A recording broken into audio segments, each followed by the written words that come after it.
How to Win Friends and Influence People. By Dale Carnegie. Contents. 8 things this book will help you achieve. Preface to Revised Edition. How this book was written and why. 9 suggestions on how to get the most out of this book.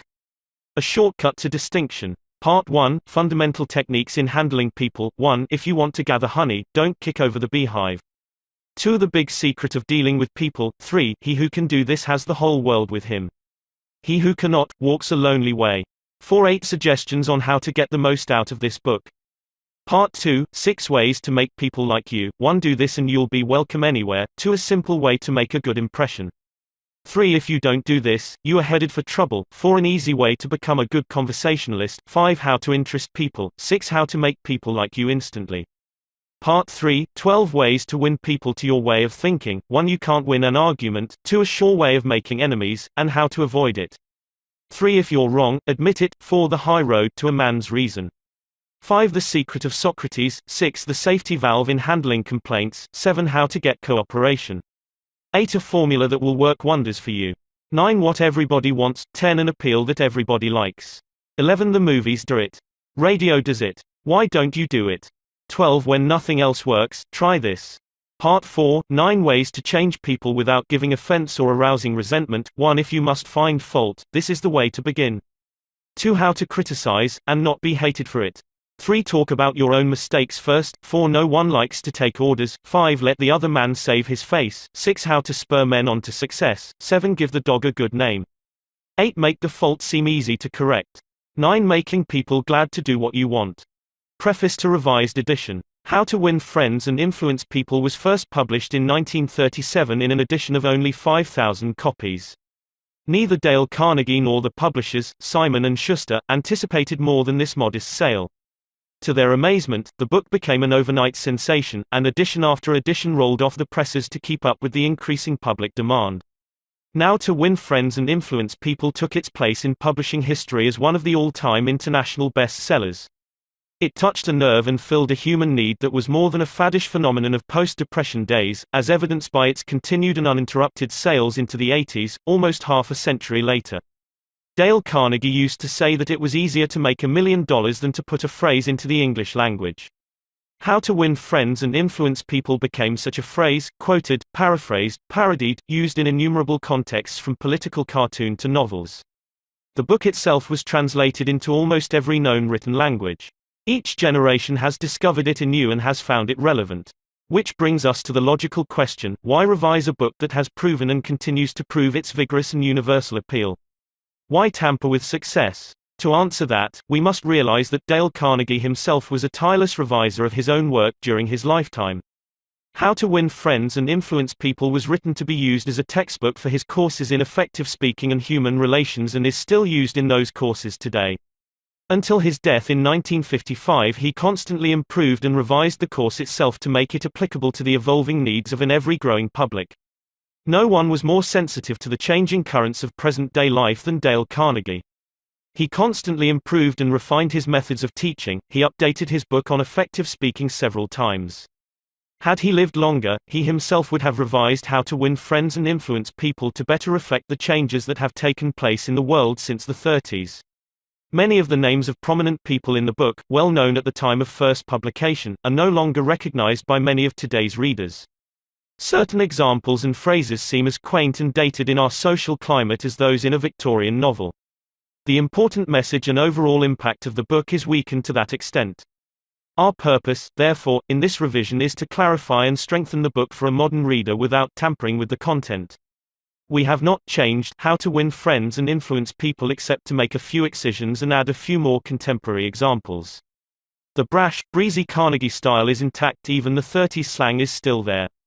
Dale Carnegie wrote as he spoke, in an intensively exuberant, colloquial, conversational manner. So his voice still speaks as forcefully as ever, in the book and in his work. Thousands of people all over the world are being trained in Carnegie courses in increasing numbers each year. And other thousands are reading and studying How to Win Friends and Influence People and being inspired to use its principles to better their lives. To all of them, we offer this revision in the spirit of the honing and polishing of a finely made tool.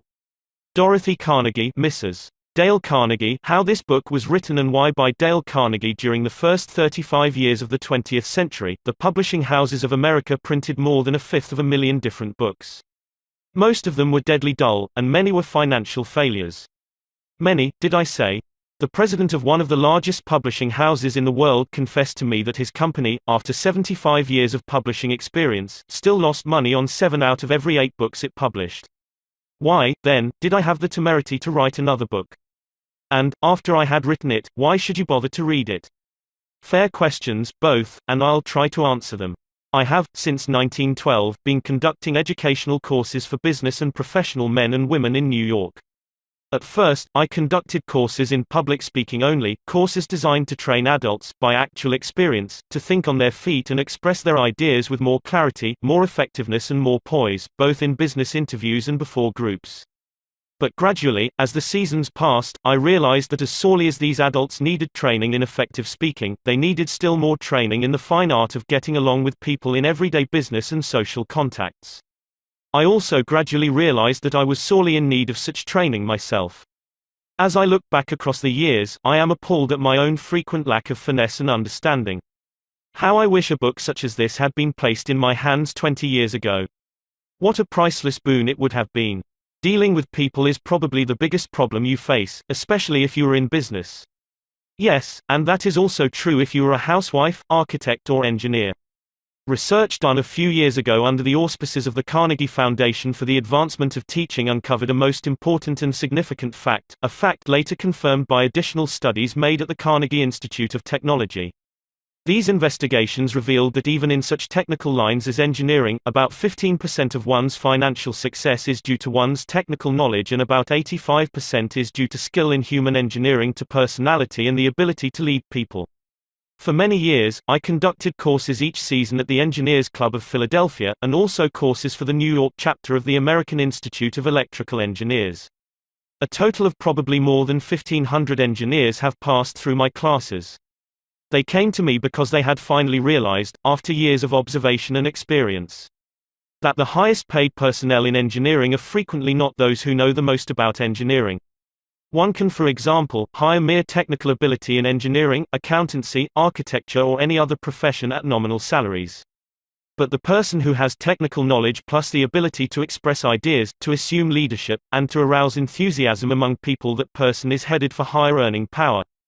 In the heyday of his activity, John D. Rockefeller said that the ability to deal with people is as purchasable a commodity as sugar or coffee, and I will pay more for that ability, said John D., than for any other under the sun. Wouldn't you suppose that every college in the land would conduct courses to develop the highest priced ability under the sun? But if there is just one practical, common sense course of that kind given for adults in even one college in the land, it has escaped my attention up to the present writing. The University of Chicago and the United YMCA. Schools conducted a survey to determine what adults want to study. That survey cost $25,000 and took 2 years. The last part of the survey was made in Meriden, Connecticut. It had been chosen as a typical American town. Every adult in Meriden was interviewed and requested to answer 156 questions. Questions such as, what is your business or profession? Your education? How do you spend your spare time? What is your income? Your hobbies? Your ambitions? Your problems? What subjects are you most interested in studying? And so on. That survey revealed that health is the prime interest of adults and that the second interest is people, how to understand and get along with people, how to make people like you, and how to win others to your way of thinking. So the committee conducting this survey resolved to conduct such a course for adults in Meriden. They searched diligently for a practical textbook on the subject and found not one. Finally, they approached one of the world's outstanding authorities on adult education and asked him if he knew of any book that met the needs of this group. No, he replied, I know what those adults want. But the book they need has never been written. I knew from experience that this statement was true, for I myself had been searching for years to discover a practical, working handbook on human relations. Since no such book existed, I have tried to write one for use in my own courses.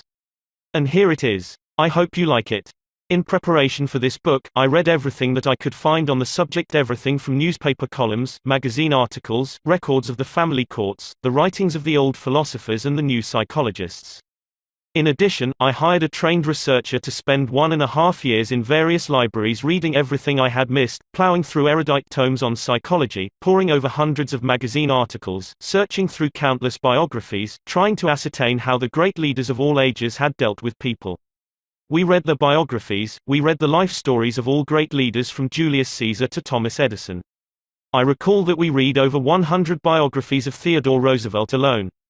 We were determined to spare no time, no expense, to discover every practical idea that anyone had ever used throughout the ages for winning friends and influencing people. I personally interviewed scores of successful people, some of them world-famous inventors like Marconi and Edison, political leaders like Franklin D. Roosevelt and James Farley, business leaders like Owen D. Young, movie stars like Clark Gable and Mary Pickford, and explorers like Martin Johnson, and tried to discover the techniques they used in human relations. From all this material, I prepared a short talk. I called it, How to Win Friends and Influence People. I say, short. It was short in the beginning, but it soon expanded to a lecture that consumed 1 hour and 30 minutes. For years, I gave this talk each season to the adults in the Carnegie Institute courses in New York. I gave the talk and urged the listeners to go out and test it in the business and social contacts, and then come back to class and speak about their experiences and the results they had achieved. What an interesting assignment. These men and women, hungry for self-improvement, were fascinated by the idea of working in a new kind of laboratory, the first and only laboratory of human relationships for adults that had ever existed. This book wasn't written in the usual sense of the word. It grew as a child grows. It grew and developed out of that laboratory, out of the experiences of thousands of adults. Years ago, we started with a set of rules printed on a card no larger than a postcard. The next season we printed a larger card, then a leaflet, then a series of booklets, each one expanding in size and scope. After 15 years of experiment and research came this book. The rules we have set down here are not mere theories or guesswork. They work like magic. Incredible as it sounds, I have seen the application of these principles literally revolutionize the lives of many people. To illustrate, a man with 314 employees joined one of these courses. For years, he had driven and criticized and condemned his employees without stint or discretion. Kindness, words of appreciation and encouragement were alien to his lips. After studying the principles discussed in this book, this employer sharply altered his philosophy of life. His organization is now inspired with a new loyalty, a new enthusiasm, a new spirit of teamwork. 314 enemies have been turned into 314 friends. As he proudly said in a speech before the class, when I used to walk through my establishment, no one greeted me. My employees actually looked the other way when they saw me approaching. But now they're all my friends, and even the janitor calls me by my first name. This employer gained more profit, more leisure, and what is infinitely more important, he found far more happiness in his business and in his home. Countless numbers of salespeople have sharply increased their sales by the use of these principles. Many have opened up new accounts that they had formerly solicited in vain. Executives have been given increased authority, increased pay. One executive reported a large increase in salary because he applied these truths. Another, an executive in the Philadelphia Gas Works Company, was slated for demotion when he was 65 because of his belligerence, because of his inability to lead people skillfully. This training not only saved him from the demotion but brought him a promotion with increased pay. On innumerable occasions, spouses attending the banquet given at the end of the course have told me that their homes have been much happier since their husbands or wives started this training. People are frequently astonished at the new results they achieve. It all seems like magic. In some cases, in their enthusiasm, they have telephoned me at my home on Sundays because they couldn't wait 48 hours to report their achievements at the regular session of the course. One man was so stirred by a talk on these principles that he Saturday far into the night discussing them with other members of the class. At 3 o'clock in the morning, the others went home. But he was so shaken by a realization of his own mistakes, so inspired by the vista of a new and richer world opening before him, that he was unable to sleep. He didn't sleep that night or the next day or the next night. Who was he? A naive, untrained individual ready to gush over any new theory that came along? No, far from it. He was a sophisticated dealer in art, very much the man about town, who spoke 3 languages fluently and was a graduate of 2 European universities. While writing this chapter, I received a letter from a German of the old school, an aristocrat whose forebears had served for generations as professional army officers under the Hohenzollerns. His letter, written from a transatlantic steamer, telling about the application of these principles, rose almost to a religious fervor.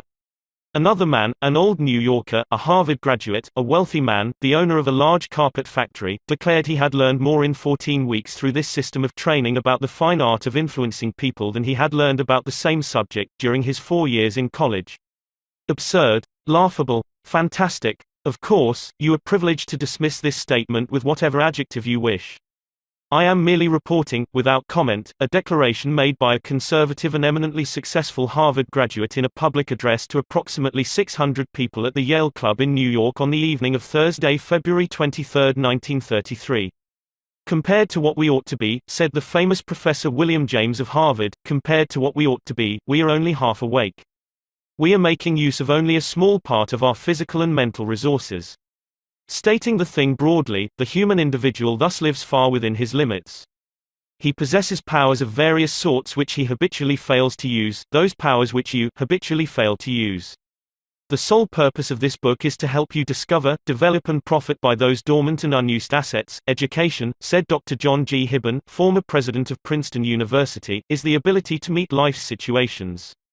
If by the time you have finished reading the first 3 chapters of this book if you aren't then a little better equipped to meet life's situations, then I shall consider this book to be a total failure so far as you are concerned. For, the great aim of education, said Herbert Spencer, is not knowledge but action, and this is an action book. Dale Carnegie 1936, 9 suggestions on how to get the most out of this book. If you wish to get the most out of this book, there is one indispensable requirement, one essential infinitely more important than any rule or technique. Unless you have this one fundamental requisite, 1,000 rules on how to study will avail little, and if you do have this cardinal endowment, then you can achieve wonders without reading any suggestions for getting the most out of a book. What is this magic requirement? Just this, a deep, driving desire to learn, a vigorous determination to increase your ability to deal with people. How can you develop such an urge? By constantly reminding yourself how important these principles are to you. Picture to yourself how their mastery will aid you in leading a richer, fuller, happier and more fulfilling life. Say to yourself over and over, my popularity, my happiness and sense of worth depend to no small extent upon my skill in dealing with people. Read each chapter rapidly at first to get a bird's eye view of it. You will probably be tempted then to rush on to the next one. But don't, unless you are reading merely for entertainment. But if you are reading because you want to increase your skill in human relations, then go back and reread each chapter thoroughly. In the long run, this will mean saving time and getting results. Stop frequently in your reading to think over what you are reading. Ask yourself just how and when you can apply each suggestion. Read with a crayon, pencil, pen, magic marker or highlighter in your hand. When you come across a suggestion that you feel you can use, draw a line beside it. If it is a 4-star suggestion, then underscore every sentence or highlight it, or mark it with asterisk asterisk asterisk asterisk. Marking and underscoring a book makes it more interesting, and far easier to review rapidly. I knew a woman who had been office manager for a large insurance concern for 15 years. Every month, she read all the insurance contracts her company had issued that month. Yes, she read many of the same contracts over month after month, year after year. Why? Because experience had taught her that that was the only way she could keep the provisions clearly in mind. I once spent almost 2 years writing a book on public speaking, and yet I found I had to keep going back over it from time to time in order to remember what I had written in my own book. The rapidity with which we forget is astonishing.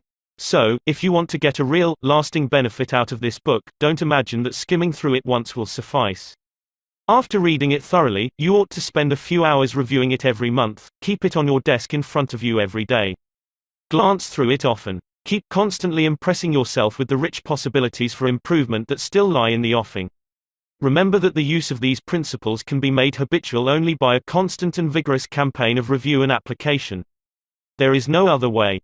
Bernard Shaw once remarked, "If you teach a man anything, he will never learn." Shaw was right. Learning is an active process. We learn by doing. So, if you desire to master the principles you are studying in this book, do something about them. Apply these rules at every opportunity.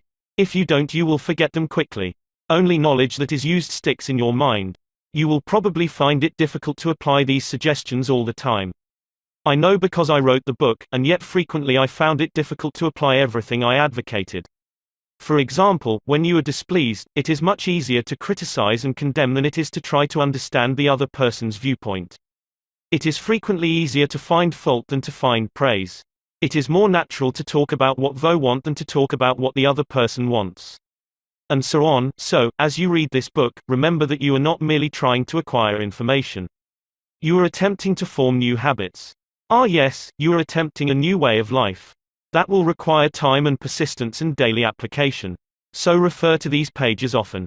Regard this as a working handbook on human relations, and whenever you are confronted with some specific problem, such as handling a child, winning your spouse to your way of thinking, or satisfying an irritated customer, hesitate about doing the natural thing, the impulsive thing. This is usually wrong. Instead, turn to these pages and review the paragraphs you have underscored. Then try these new ways and watch them achieve magic for you. Offer your spouse, your child or some business associate a dime or a dollar every time he or she catches you violating a certain principle. Make a lively game out of mastering these rules. The president of an important Wall Street bank once described, in a talk before one of my classes, a highly efficient system he used for self-improvement. This man had little formal schooling, yet he had become one of the most important financiers in America, and he confessed that he owed most of his success to the constant application of his homemade system. This is what he does. I'll put it in his own words as accurately as I can remember. For years I have kept an engagement book showing all the appointments I had during the day. My family never made any plans for me on Saturday night, for the family knew that I devoted a part of each Saturday evening to the illuminating process of self-examination and review and appraisal. After dinner I went off by myself, opened my engagement book, and thought over all the interviews, discussions and meetings that had taken place during the week. I asked myself, what mistakes did I make that time, what did I do that was right, and in what way could I have improved my performance, what lessons can I learn from that experience? I often found that this weekly review made me very unhappy. I was frequently astonished at my own blunders. Of course, as the years passed, these blunders became less frequent. Sometimes I was inclined to pat myself on the back a little after one of these sessions. This system of self-analysis, self-education, continued year after year, did more for me than any other one thing I have ever attempted. It helped me improve my ability to make decisions, and it aided me enormously in all my contacts with people. I cannot recommend it too highly. Why not use a similar system to check up on your application of the principles discussed in this book? If you do, two things will result. First, you will find yourself engaged in an educational process that is both intriguing and priceless. Second, you will find that your ability to meet and deal with people will grow enormously. You will find at the end of this book several blank pages on which you should record your triumphs in the application of these principles. Be specific. Give names, dates, results. Keeping such a record will inspire you to greater efforts, and how fascinating these entries will be when you chance upon them some evening years from now. In order to get the most out of this book, A. Develop a deep, driving desire to master the principles of human relations. B. Read each chapter twice before going on to the next one. C. As you read, stop frequently to ask yourself how you can apply each suggestion. D. Underscore each important idea. E. Review this book each month. F. Apply these principles at every opportunity. Use this volume as a working handbook to help you solve your daily problems. G. Make a lively game out of your learning by offering some friend a dime or a dollar every time he or she catches you violating one of these principles. H. Check up each week on the progress you are making. Ask yourself what mistakes you have made, what improvement, what lessons you have learned for the future. I. Keep notes in the back of this book showing how and when you have applied these principles.